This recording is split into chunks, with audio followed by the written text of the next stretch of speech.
കുറച്ചുകൂടെ അകത്തോട്ട് ഓക്കെ ആ ലെവലിന് വെളിയിലോട്ട് പോയാൽ പിന്നെ സമയം കിട്ടൂല.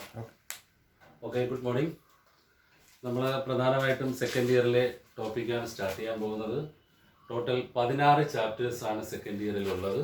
60 മാർക്കിനാണ് ചാപ്റ്റേഴ്സ് ഉള്ളത്. ഇതിൽ ഫസ്റ്റ് ചാപ്റ്ററിൻ്റെ പേര് സോളിഡ് സ്റ്റേറ്റ് എന്നാണ് ചാപ്റ്ററിൻ്റെ പേര്. Solid state.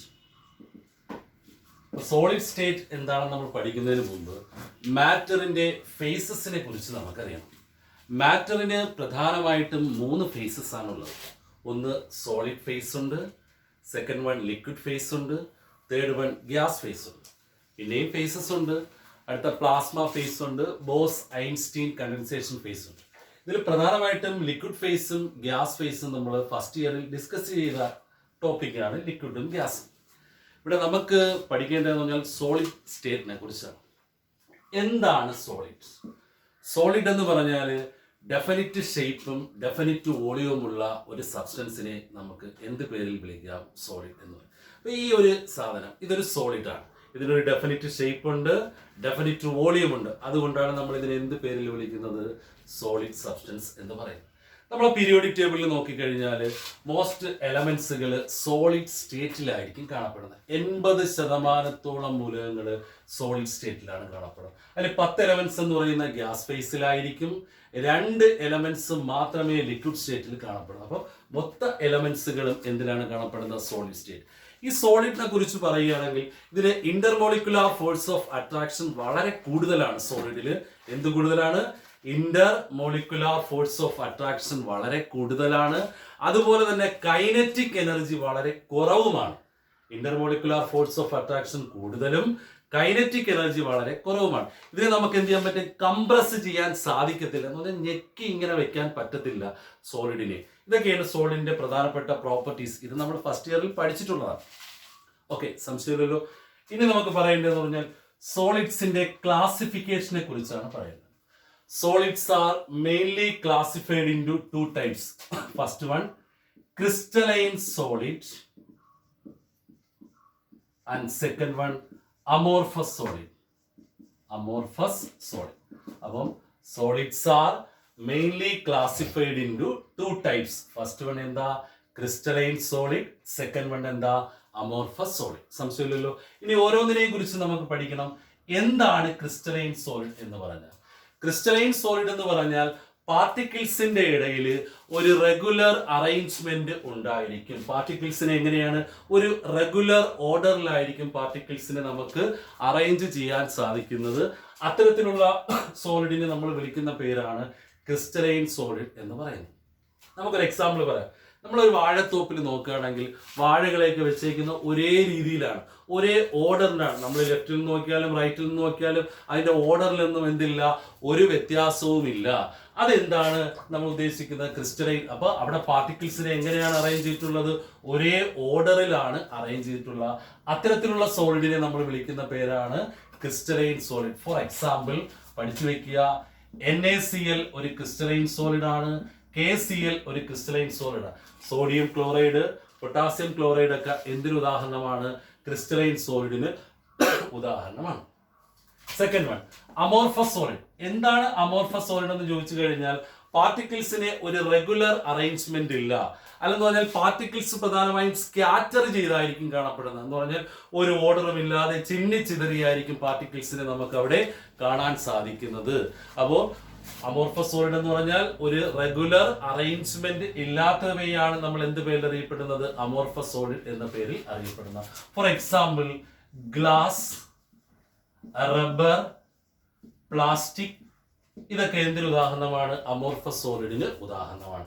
അപ്പോൾ റെഗുലർ അറേഞ്ച്മെന്റ് ഉള്ളവയെ നമ്മൾ ക്രിസ്റ്റലൈൻ സോളിഡ് എന്നും റെഗുലർ അറേഞ്ച്മെന്റ് ഇല്ലാത്തവയെ നമ്മൾ എന്ത് പേരിലുമാണ് അറിയപ്പെടുന്നത്? അമോർഫസ് സോളിഡ് എന്ന പേരിലുമാണ് അറിയപ്പെടുന്നത്. ഓക്കെ, ഡൗട്ട് ഒന്നുമില്ലല്ലോ. ഇനി നമുക്ക് പഠിക്കേണ്ട ഇതിന്റെ ഡിഫറൻസ് ആണ്. Difference between crystalline solid and amorphous solid. Crystalline സോളിഡും അമോർഫസ് സോളിഡും തമ്മിലുള്ള വ്യത്യാസത്തെ കുറിച്ചാണ് നമുക്ക് പറയേണ്ടത്. ഫസ്റ്റ് ഡിഫറൻസ് എന്ന് പറയുന്നത് ക്രിസ്റ്റലൈൻ സോളിഡ് 2 കോളങ്ങളായി നമ്മൾ ഡിവൈഡ് ചെയ്യുക. അങ്ങനെ നമുക്ക് അതിന്റെ ഡിഫറൻസ് പറയാൻ സാധിക്കും. ക്രിസ്റ്റലൈൻ സോളിഡ് ആണെങ്കിൽ ഒന്നാമത്തെ ഡിഫറൻസ് പറയുമ്പോൾ അതിൽ റെഗുലർ ജോമെട്രിക്കൽ അറേഞ്ച്മെന്റ് ഉണ്ടാകും. റെഗുലർ ജോമെട്രിക്കൽ അറേഞ്ച്മെന്റ് ഉണ്ടാകുന്ന ക്രിസ്റ്റലുകളെയാണ് നമ്മൾ ക്രിസ്റ്റലൈൻ സോളിഡ് എന്ന് പറയുന്നത്. അമോർഫസിലാണെങ്കിൽ അത് ഇറഗുലർ ഷേപ്പിലായിരിക്കും കാണപ്പെടുന്നത്. ഇറഗുലർ ഷേപ്പിലായിരിക്കും അമോർഫസ് സോളിഡ്. അപ്പൊ ഫസ്റ്റ് ഡിഫറൻസ് എന്ന് പറയുന്നത് എന്തായിരിക്കും? ക്രിസ്റ്റലൈൻ സോളിഡ് ഒരു റെഗുലർ ജോമെട്രിക്കൽ അറേഞ്ച്മെന്റ് ഉണ്ടാവും. അത്തരത്തിലുള്ള സോളിഡിനെയാണ് നമ്മൾ എന്ത് പേരിൽ അറിയപ്പെടുന്നത്? ക്രിസ്റ്റലൈൻ. അമോർഫസ് എന്ന് പറഞ്ഞാൽ അത് ഇറഗുലർ ഷേപ്പിലായിരിക്കും കാണപ്പെടുന്നത്. രണ്ടാമത്തെ ഡിഫറൻസ് എന്ന് പറഞ്ഞാൽ അത് ലോങ് റേഞ്ച് ഓർഡർ ആയിരിക്കും കാണിക്കുന്നത്. ലോങ് റേഞ്ച് ഓർഡർ എന്ന് പറഞ്ഞാൽ ക്രിസ്റ്റലൈൻ സോളിഡിൽ ലോങ് റേഞ്ച് ഓർഡർ എന്ന് പറഞ്ഞാൽ അവിടെ പാർട്ടിക്കിൾസിനെ ഡിസ്ട്രിബ്യൂട്ട് ചെയ്തിട്ടുള്ളത് ഇപ്പൊ പോസിറ്റീവ്, നെഗറ്റീവ്. ഇപ്പൊ ക്രിസ്റ്റലൈൻ സോളിഡിലാണെങ്കിൽ പാർട്ടിക്കിൾസിനെ ഡിസ്ട്രിബ്യൂട്ട് പോസിറ്റീവ്, നെഗറ്റീവ്, പോസിറ്റീവ് ഇങ്ങനെ കണ്ടിന്യൂസ് ആയിട്ട് പാർട്ടിക്കിൾസിനെ എന്ത് ചെയ്യുന്നു? ഡിസ്ട്രിബ്യൂട്ട് ഒരേ ഓർഡറിലായിരിക്കും പാർട്ടിക്കിൾസിനെ എന്ത് ചെയ്യുന്നത്? ഡിസ്ട്രിബ്യൂട്ട് ചെയ്യുക. അതുകൊണ്ടാണ് നമുക്ക് എന്ത് പറയാൻ പറ്റുന്നത്? ലോങ് റേഞ്ച് ഓർഡർ എന്ന് പറയാൻ സാധിക്കും. പക്ഷെ അമോർഫസിലാണെങ്കിൽ അത് ഷോർട്ട് റേഞ്ച് ഓർഡേഴ്സ് ആയിരിക്കും കാണിക്കുന്നത്. സംശയമില്ലല്ലോ. ഷോർട്ട് റേഞ്ച് എന്ന് പറഞ്ഞാൽ അവിടെയാണെങ്കിൽ പാർട്ടിക്കിൾസിനെ ഡിസ്ട്രിബ്യൂട്ട് ചെയ്യുന്നത് ഇപ്പൊ പോസിറ്റീവ് ആയിരിക്കും, നെഗറ്റീവ് ആയിരിക്കും, പിന്നെ രണ്ടെണ്ണം അടുത്ത് പോസിറ്റീവ് ആയിരിക്കും, അടുത്ത രണ്ടെണ്ണം നെഗറ്റീവ് ആയി എന്ന് പറഞ്ഞാൽ ഒരു ഓർഡറിലൊന്നും ആയിരിക്കില്ല പാർട്ടിക്കിൾസിനെ അവിടെ കാണാൻ നമുക്ക്. അപ്പൊ അവിടെ എന്ത് ഓർഡർ ആയിരിക്കും കാണിക്കുന്നത്? ഷോർട്ട് റേഞ്ച് ഓർഡേഴ്സ് ആയിരിക്കും കാണിക്കുന്നത്. തേർഡ് ഡിഫറൻസ് എന്ന് പറഞ്ഞാൽ crystalline solid sharp melting point കാണിക്കുന്നു. ഷാർപ്പ് മെൽറ്റിംഗ് പോയിന്റ് എന്ന് പറഞ്ഞാൽ നമ്മളിവിടെ ക്രിസ്റ്റലൈൻ സോളിഡിനെ പോസിറ്റീവ് നെഗറ്റീവ് ആയിട്ട് നമ്മൾ ഡിസ്ട്രിബ്യൂട്ട് ചെയ്യും. അപ്പൊ ഇതിന്റെ ഇടയിലൊക്കെ ഒരു ഇലക്ട്രോസ്റ്റാറ്റിക് ഫോഴ്സ് ഓഫ് അട്രാക്ഷൻ വളരെ കൂടുതലാണ്. അപ്പൊ ഇതിന്റെ ഇടയിൽ ഒരു ബോണ്ട് ഉണ്ട്, ഇതിന്റെ ഇടയിൽ ഒരു ബോണ്ട് ഉണ്ട്, ഇതിന്റെ ഇടയിൽ ഒരു ബോണ്ട് ഉണ്ട്, ഇവിടെ എല്ലാം ബോണ്ട് ഉണ്ട്. ഈ ബോണ്ടിനെയൊക്കെ ബ്രേക്ക് ചെയ്യണമെങ്കിൽ നമുക്കൊരു പർട്ടിക്കുലർ ടെമ്പറേച്ചർ ഉപയോഗിച്ച് നമുക്ക് ഫോർ എക്സാമ്പിൾ 10 ഡിഗ്രി സെൽഷ്യസ് ഉപയോഗിച്ച് ഇതിനകത്തുള്ള എല്ലാ ബോണ്ടിനെയും നമുക്ക് എന്ത് ചെയ്യാൻ പറ്റും? ബ്രേക്ക് ചെയ്യാൻ സാധിക്കും. ഏത് സോളിഡിലാണ്? ക്രിസ്റ്റലൈൻ സോളിഡിനകത്ത് ഇതിനകത്തുള്ള ബോണ്ടുകളെ നമുക്ക് ഒരു പർട്ടിക്കുലർ ടെമ്പറേച്ചർ ഉപയോഗിച്ച് ബ്രേക്ക് ചെയ്യാൻ സാധിക്കും. അതുകൊണ്ടാണ് അവിടെ എന്ത് കാണിക്കുന്നത്? ഷാർപ്പ് മെൽറ്റിംഗ് പോയിന്റ് കാണിക്കുന്നത്. അമോർഫസ് സോളിഡിലാണെങ്കിൽ do not have sharp melting point. ഇവിടെ ഷാർപ്പ് മെൽറ്റിംഗ് പോയിന്റ് കാണിക്കുന്നില്ല. കാരണം ഇവിടെ ഒരു പോസിറ്റീവ് ആണ്, ഇവിടെ ഒരു നെഗറ്റീവ്, ഇവിടെ രണ്ട് പോസിറ്റീവ് ആണ്. അപ്പോൾ ഇതിനകത്തുള്ള ടെമ്പറേച്ചർ അല്ലെങ്കിൽ ഇതിനകത്തുള്ള ബോണ്ടുകളെ ബ്രേക്ക് ചെയ്യാൻ വേണ്ടി ഇവിടെ നമ്മൾ അപ്ലൈ ചെയ്ത 10 ഡിഗ്രി സെൽഷ്യസ് ഉപയോഗിച്ച് നമുക്ക് ഇവിടെ ബ്രേക്ക് ചെയ്യാൻ പറ്റത്തില്ല. ചിലപ്പോൾ ഇവിടെ 15 ഡിഗ്രി സെൽഷ്യസോ അല്ലെങ്കിൽ 18 ഡിഗ്രി സെൽഷ്യസിലൊക്കെ മാത്രമേ നമുക്ക് എന്ത് ചെയ്യാൻ പറ്റുള്ളൂ? ബോണ്ടിനെ എന്ത് ചെയ്യാൻ പറ്റൂ? ബ്രേക്ക്. ഒരു പർട്ടിക്കുലർ ടെമ്പറേച്ചർ ഉപയോഗിച്ച് നമുക്ക് എന്ത് ചെയ്യാൻ പറ്റത്തില്ല? അമോർഫസ് സോളിഡിനകത്തുള്ള ബോണ്ടുകളെ നമുക്ക് എന്ത് ചെയ്യാൻ പറ്റത്തില്ല? ബ്രേക്ക് ചെയ്യാൻ സാധിക്കത്തില്ല. അതുകൊണ്ട് അത് എന്താണ്? ഷാർപ്പ് മെൽറ്റിംഗ് പോയിന്റ് കാണിക്കുന്നില്ല. അടുത്ത ഫോർത്ത് ഡിഫറൻസ് എന്ന് പറയുന്ന വളരെ ഇമ്പോർട്ടന്റ് ആണ്. ക്രിസ്റ്റലൈൻ സോളിഡ് കാണിക്കുന്ന വളരെ പ്രധാനപ്പെട്ട ഒരു പ്രോപ്പർട്ടിയാണ് അനൈസോട്രോപിക് പ്രോപ്പർട്ടി. എന്താണ് അതിന് പറയുന്ന പേര്? Anisotropic property. എന്താണ് അനൈസോട്രോപിക് എന്ന് ചോദിച്ചു കഴിഞ്ഞാൽ different physical properties in different direction. Short ഫോമിൽ പഠിക്കുക. എക്സാമിന് ചോദിക്കാൻ സാധ്യതയുള്ള ഒരു ക്വസ്റ്റ്യൻ ആണ്. What is anisotropic solid? എന്താണ് അനൈസോട്രോപിക് സോളിഡ് എന്ന് ചോദിച്ചു കഴിഞ്ഞാൽ different physical properties in different direction. ഒരു ഷോർട്ട് ഫോമിൽ DD എന്ന് നമ്മൾ ഉദ്ദേശിച്ചാൽ മതി. എന്താണ് അനൈസോട്രോപിക് എന്ന് പറഞ്ഞാൽ? Different physical properties in different direction. അതുപോലെ തന്നെ അമോർഫസ് സോളിഡ് കാണിക്കുന്ന വളരെ പ്രധാനപ്പെട്ട ഒരു പ്രോപ്പർട്ടിയാണ് ഐസോട്രോപിക് സോളിഡ് എന്നാണ് പറയുന്നത്. എന്താണ് പറയുന്ന പേര്? Isotropic solid. ഐസോട്രോപിക് എന്താണെന്ന് ചോദിച്ചു കഴിഞ്ഞാൽ same physical properties in different direction. അതിനെ നമ്മൾ SD എന്ന് ഓർത്ത് വെക്കുക. അപ്പൊ അനൈസോട്രോപിക്കിനെ നമ്മൾ എന്ത് ഓർക്കുക? DD. ഐസോട്രോപിക്കിനെ നമ്മൾ എന്ത് ഓർക്കുക? SD. എന്താണ് DD? Different physical properties in different direction. എന്താണ് SD? Same physical properties in different direction.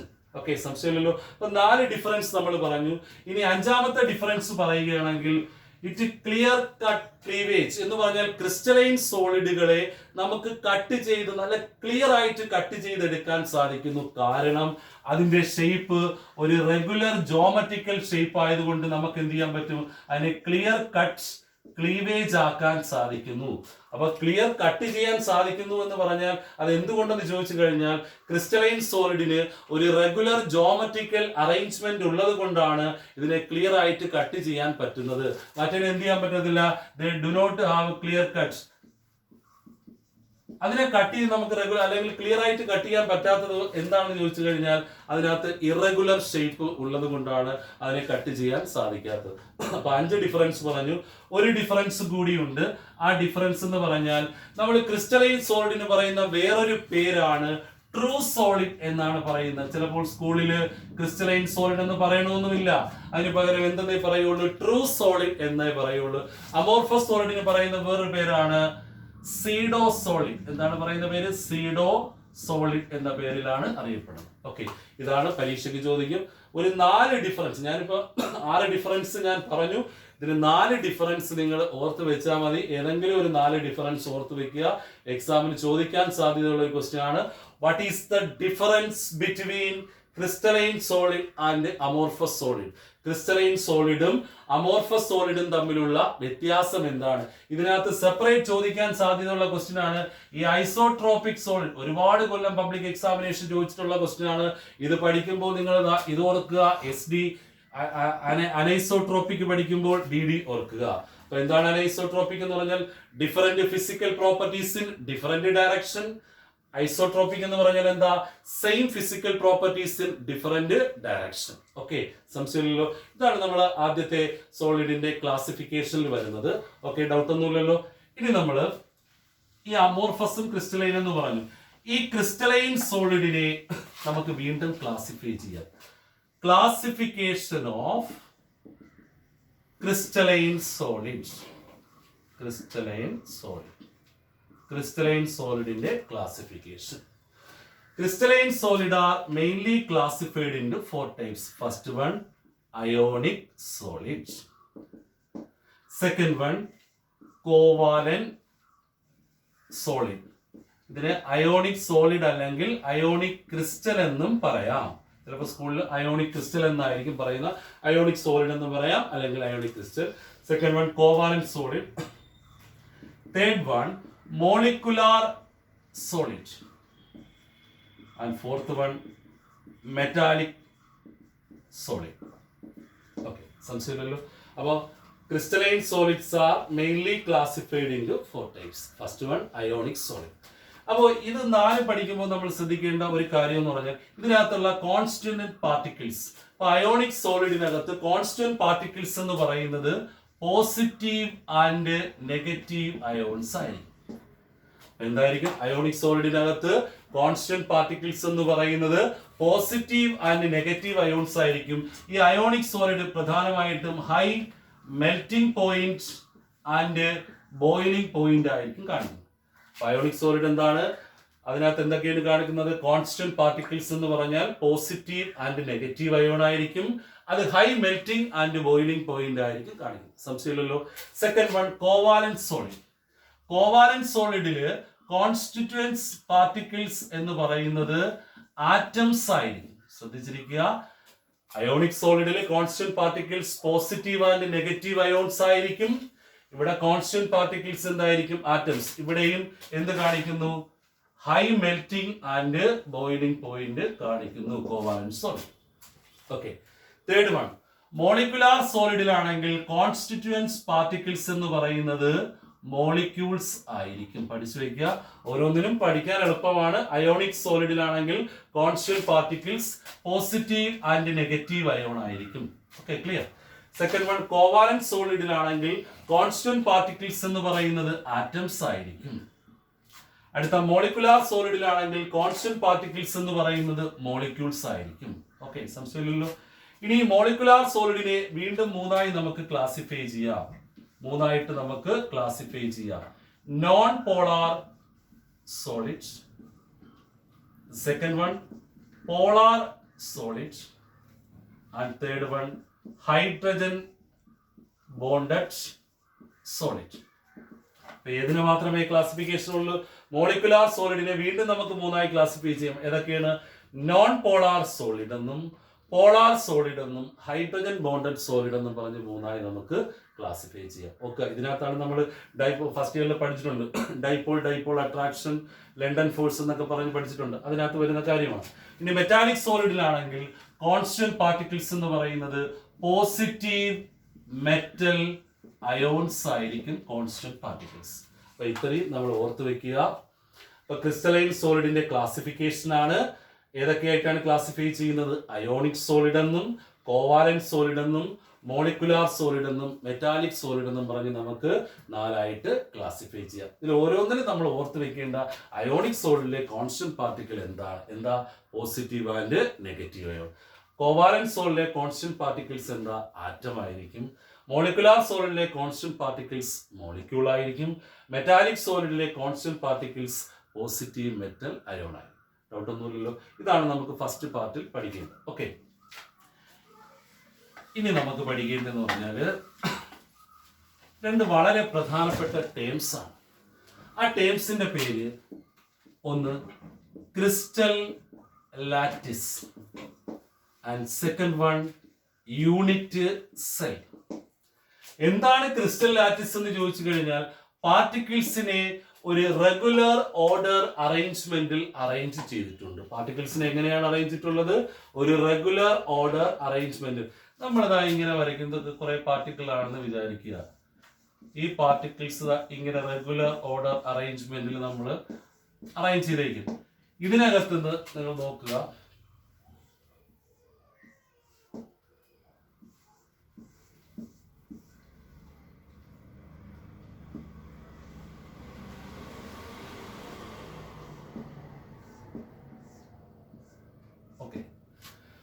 അപ്പോ ക്രിസ്റ്റൽ ലാറ്റിസ് എന്ന് പറഞ്ഞാൽ പാർട്ടിക്കിൾസിനെ ഒരു റെഗുലർ അറേഞ്ച്മെന്റിലായിരിക്കും പാർട്ടിക്കിൾസിനെ അറേഞ്ച് ചെയ്തിട്ടുള്ളത്. അതാണ് ക്രിസ്റ്റൽ ലാറ്റിസ്.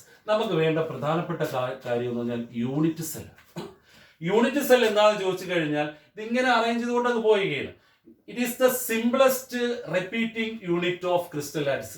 ഇതിനകത്ത് നിന്ന് എടുക്കാൻ പറ്റുന്ന ഏറ്റവും സിംപ്ലസ്റ്റ് ആയിട്ടുള്ള റിപ്പീറ്റിംഗ് യൂണിറ്റിന് പറയുന്ന പേരാണ് യൂണിറ്റ് സെൽ എന്ന് പറയുന്നത്. അപ്പൊ എന്താണ് യൂണിറ്റ് സെൽ എന്ന് പറഞ്ഞാൽ? It is the simplest repeating unit of crystal lattice. വളരെ വളരെ ഇമ്പോർട്ടന്റ് ആണ്. മിക്കവാറും യൂണിറ്റ് സെൽ കാണുന്നത് ക്യൂബിക് ഫോമിലാണ് 80%. ബാക്കി പല ഫോമുകളിലും കാണപ്പെടുന്നു. 80% യൂണിറ്റ് സെൽ കാണപ്പെടുന്നത് എങ്ങനെയാണ്? ക്യൂബിക് ഫോമിലാണ്. അപ്പൊ എന്താണ് യൂണിറ്റ് സെൽ എന്ന് പറഞ്ഞാൽ? എക്സാമിന് ചോദിക്കുന്ന ഒരു ക്വസ്റ്റ്യൻ ആണ്. It is the simplest repeating unit of crystal lattice are called unit cell. സംശയമില്ലല്ലോ. അപ്പൊ 2 ടേംസുകളാണ് ക്രിസ്റ്റൽ ലാറ്റിസും യൂണിറ്റ് സെല്ലും. ഇനി നമുക്ക് പഠിക്കേണ്ടത് ടൈപ്പ് ഓഫ് യൂണിറ്റ് സെല്ലിനെ കുറിച്ചാണ്. കഴിഞ്ഞു.